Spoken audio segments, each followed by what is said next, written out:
Hello friends, હું છું નિમિષા સોની. સ્વાગત છે તમારી મારી યુટ્યુબ ચેનલ ઉપર. આજે હું બનાવવા જઈ રહી છું ગિરનારી ખીચડી. ખીચડીના ચોખા લીધા છે, મિક્સ દાળ લીધી છે, રૂટિંગ મસાલા અને થોડુંક શાકભાજી એડ કર્યું છે.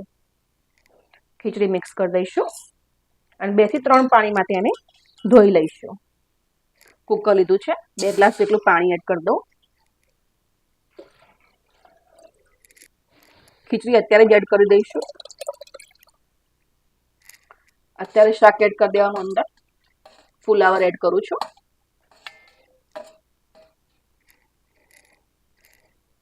કોબીજ એડ કરું છું.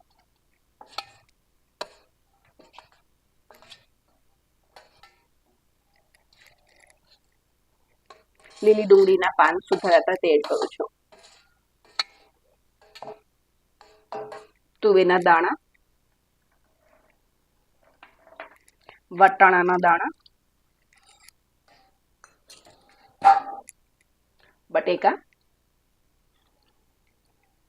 બટેકા પાણીમાં સુધારીને રાખ્યા હતા કેમ કે બ્લેક ના પડે. રવૈયા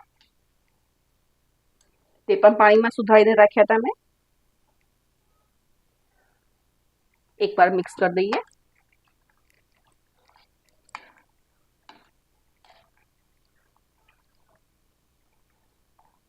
આ ખીચડીને અત્યારે આપણે મીઠું અને હળદર નાખીને જ બનાવીશું. મીઠું એડ કરું છું. હળદર એડ કરું. ફરીથી એક વખત મિક્સ કરી દઈશું અને થોડીક વાર તેને ઉકળવા દઈશું. પછી આપણે કુકરનું ઢાંકણું રાખીશું.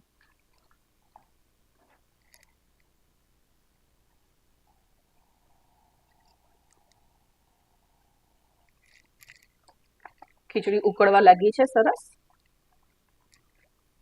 જો ઉકળશે ને પાણીમાં આ રીતે, પછી સીટી વાગશે ને તો તેનું ઢાંકણ બગડશે નહીં ફ્રેન્ડ. એટલા માટે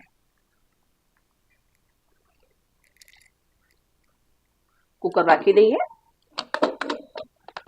અને 10 થી 12 મિનિટ સુધી તેને સીજવા દઈશું. ચેક કરી લઈશું આપણે ખીચડી થઈ ગઈ છે કે નહીં. સરસ આપણી ખીચડી ચડી ગઈ છે ફ્રેન્ડ્સ. મિક્સર જાર લીધો છે, 15 કળી લસણ લઉં છું. 1 ચમચીથી પણ ઓછું એવું લાલ મરચું લઉં છું. ધાણા જીરું લઉં છું.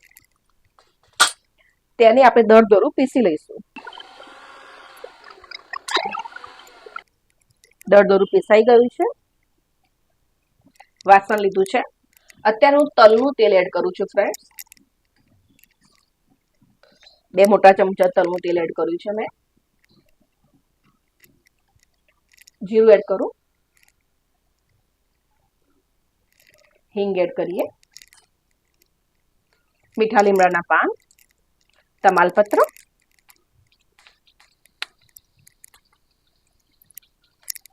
મિક્સ કરી દઈએ. લસણની ચટણી બનાવી હતી તે એડ કરી દઈશું.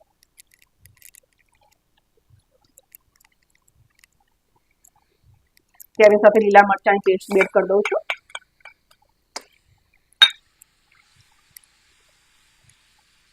ડુંગળી કટ કરી છે તે એડ કરી દઈએ.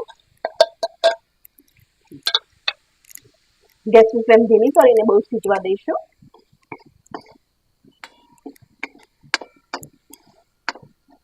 ટમાટર પ્યુરી એડ કરી દો.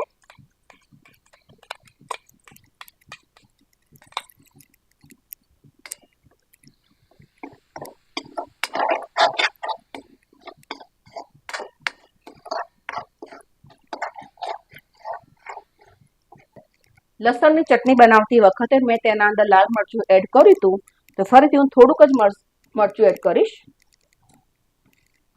ધાણા જીરા પાવડર, હળદર, સ્વાદ અનુસાર ફરીથી થોડુંક જ એવું મીઠું. આ બધું મિક્સ કરી દઈશું. ખીચડી એડ કરીશું ફ્રેન્ડ્સ.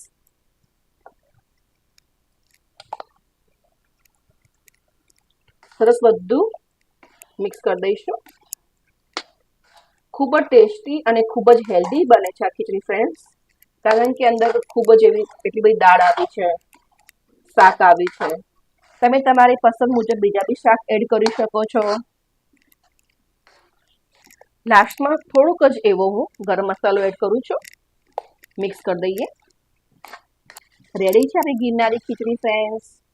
તમને આ મારો વિડીયો કેવો લાગ્યો તે મારા કોમેન્ટ સેક્શનમાં ચોક્કસ જણાવજો. અને મારા વિડીયોને લાઈક, શેર અને સબસ્ક્રાઈબ જરૂર કરજો. બાઉલમાં થોડી લીધી છે, તેના પર થોડું તલનું તેલ એડ કરીએ. Thank you for watching friends.